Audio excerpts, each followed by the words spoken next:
Do you want to become a millionaire but lack the time, capital, or suspiciously wealthy uncle required to do it in real life? Good news! Capitalize lets you build a financial empire without a single credit check or an awkward conversation with a mortgage broker. In this light economic strategy game, 2 to 4 players race to reach a net worth of $1 million. You'll buy land, develop real estate, invest in stocks, and make aggressive financial decisions with absolutely no concern for interest rates, zoning laws, or the IRS. I had the opportunity to play Capitalize a couple of times and had a lot of fun with it. The game is easy to learn, it moves quickly, and it gives you several ways to chase that sweet, sweet imaginary money, which is still more money than I have in real life, so I'll take it. The strategy comes from figuring out how to generate the most income in the shortest amount of time.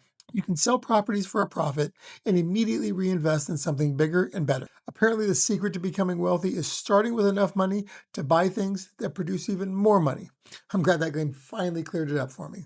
At the end of each turn, you roll the dice, determining which industries get paid. Sometimes your investments generate income, sometimes they don't. Think of it as the economy politely reminding you that confidence is not a financial strategy. Then there's the lawyer icon. Roll it, and you get to sue another player for $20,000 because no financial success story is complete without legal action. I understand it's a catch up mechanism, but its effectiveness depends heavily on when it appears. Early in the game, losing $20,000 can cripple someone for a round or two. Everyone else is buying stocks and developing properties while that player's sitting there reconsidering every life choice that brought him to that game night. Later, once someone has built a serious lead, $20,000 feels less like a lawsuit and more like a mildly inconvenient parking ticket.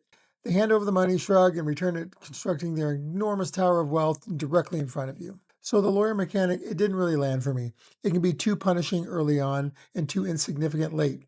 Leaves you feeling more like a take that moment than a reliable way to control the leader. To be fair, making at least one person unhappy is probably the most realistic part of hiring a lawyer. Fortunately, however, the rest of the game works much better. Capitalize has a short learning curve and a decent amount of replayability. You can focus on stocks, build a real estate empire, or develop a massive city to the biggest possible return. There are several paths to victory, and each one lets you become significantly wealthier than the people sitting next to you while maintaining eye contact and insisting it's nothing personal, it's just business. A typical game lasts about 60 minutes. If an hour of unregulated capitalism isn't enough for your group, you can increase the net worth target and keep playing until someone wins, the market collapses, or your friends stop inviting you over. All in all, Capitalize is a solid, accessible, economic strategy game that packs plenty of financial scheming into about an hour. Its Kickstarter will be live soon, so check out capitalizeboardgame.com to learn more. And as always, have a great day and game on.